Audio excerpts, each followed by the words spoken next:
One of the biggest complaints that folks have about the S23 Ultra is that the shutter speed not quite as good when it comes to the iPhone or other phones like the Google Pixel phone, and there are complaints that it doesn't necessarily capture well enough when it comes to doing things like up close, moving objects, kids, animals, pets, things like that.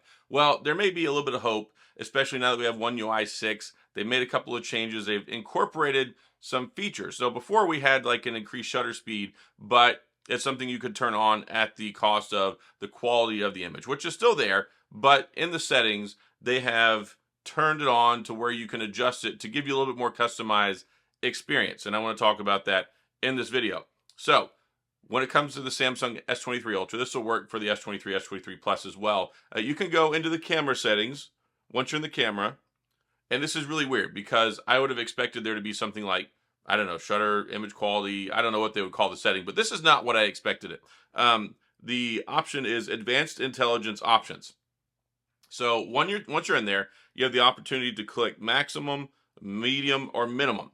Now I'll read these off for you real quick. So minimum, take pictures as fast as possible, but not optimizing pictures as they're taken. So the reason they have this, and they talk about it with advanced intelligence options, so AI options effectively, is there's a lot of post-processing or processing that's done when the photos are taken. Google does this, Apple does this, but they seem to be faster with the shutter speed and then with the processing when you go take a look at the image. You might notice this with your Samsung phone or other iPhones. It's particularly noticeable with Google Pixels, where you'll capture a picture, you look at it, and then like half a second later, it looks completely different and it looks way better. That's the processing. That's done with the AI. That's done with the chip on the phone, where after you take the photo, it makes it look better. That's been the big thing for a long time, ever since Google revolutionized and called it computational photography, where it's not just the raw image that you're taking, but it's got a little bit extra flair that the chip does to make it look better. A lot of people typically like this, and everybody's kind of adopted this model, Samsung, Apple, Google, whatever. So you can do that minimum where it doesn't do any post-processing and it just takes the photo as it is. That will increase the shutter speed. So it's not really accurate to say that it takes a lesser quality photo. It still takes the same photo. It's just not brushing it up for you, making it look better. So here's option number 2, a medium.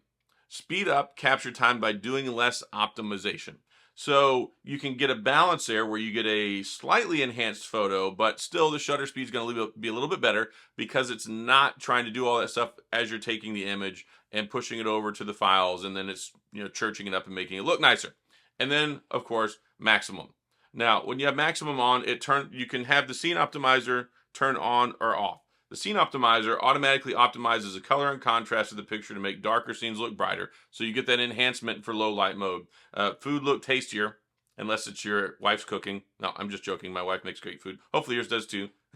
Yeah, you can do that. And then landscapes look more vivid. So basically it does the typical Samsung, make it brighter, more vibrant, enhances the light, better HDR and things like that. So 2 options you can try here. You can run it with maximum quality optimization with the scene optimizer on or off. So I kind of have 2 different criticisms here. When it comes to the photo quality itself, we're talking about maybe some differences here, but I like that you have choice. With Google, you don't really have choice. With Apple, you don't really have choice. You just push the shutter button, you get what they give you, and you can't really go in and fine tune a lot of things like this. So I applaud Samsung for giving you these options, but we need to find a way to where we get the best picture quality possible and the best shutter speed possible, because that's what's going to take it to the next level. That's what people have sitting there. I know people who have bought this phone and taken it back because the shutter speed wasn't good enough. I know it's gotten better since we got the phone. We actually have more options now. We just talked about some of this stuff.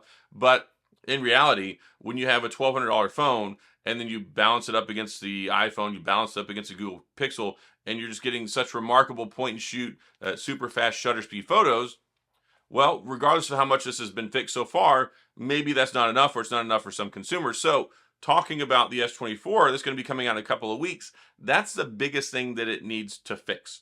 Like, that's the biggest thing, I think, for a lot of folks that they really need to work on. Look, I think the 200 megapixel camera is good. I think the zoom options are good. S Pen, DeX, got it, screen, brightness, cool. But if it shows up on day one and then people are still going, oh, yeah, I'm still getting blurry pictures of my dog.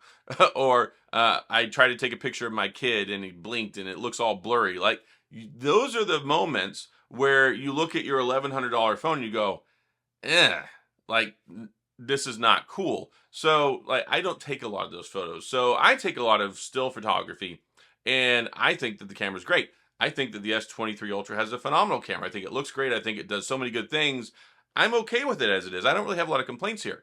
But if you have small children, if you like to take pictures of your pets, yeah, you would notice a difference in certain situations compared to the iPhone or compared to a Google Pixel phone. And that's what people have a frustration with. So I hope that Samsung is doing more to address this. And of course, we're going to have the Snapdragon 8 Generation 3. So if you don't know, this phone has the Snapdragon 8 Generation 2. And basically, it fixed 95% of the problems that the S22 Ultra had. It made this my phone of the year. Like, I think this is the best phone of the year. I think a lot of people agree with that. I think some people disagree with that, and that's fine. But it's nobody can deny it's an exemplary, really good phone. And heck, it came out the beginning of this year, and then at the end of this year, still many folks think it's the best phone of the year. So Samsung's doing a lot of good things. They're doing great stuff in the hardware department, but they need to fix that. And I think if they can fix that and they can fine tune it and then they can demonstrate, okay, our camera is like the best. Because you take a look at a lot of the DxO Mark stuff, you'll have the iPhone, the Pixel, and the Samsung will be a little bit lower. I'd like to see them number one.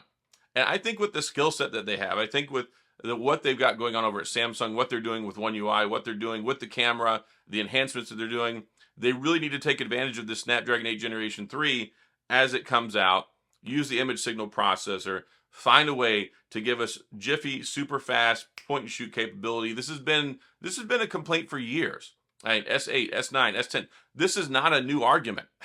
So I don't know why Samsung, I mean, I guess they're listening to the feedback because they're finally giving us some options, but those options are basically removing the AI enhancements. And not saying that the raw capability of the hardware in these cameras is not good. It takes excellent photos. You might not even notice a difference, but you're not going to notice that extra mile. And the thing is when you compare it to the other phones, that's what they're doing. So I would really like to see that, or find a way where it might give you both images. Like maybe it gives you the point and shoot, and then it also gives you the other one, and maybe they both look the same, but there could be situations where, okay, maybe with the AI enhancement, with that off, maybe it just, or maybe with it on, it slows it down a little bit more. I don't know. Maybe, there's got to be a solution here. I don't know why Samsung has failed to address this adequately over the time that people have been complaining about it. But like I said, amazing photos.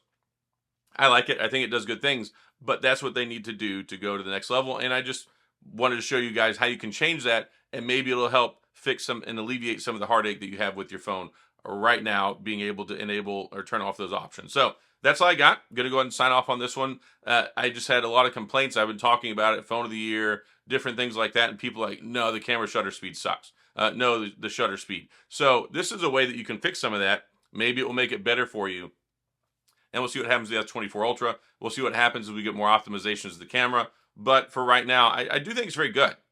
Like, I think it's a really good phone, really good camera. That's just the one hang up. But hopefully what I showed you in this video will help alleviate some of those issues if you're having them. So that's all I've got. If you have any questions or comments, please go to the comment section. I'll do my best to get back with you. If you enjoyed the video, if you found this helpful, please hit the like and the subscribe button and the little notification bell if you want updates when new videos come out. And as always, thanks for being here. I appreciate you watching. I'll see you guys next time.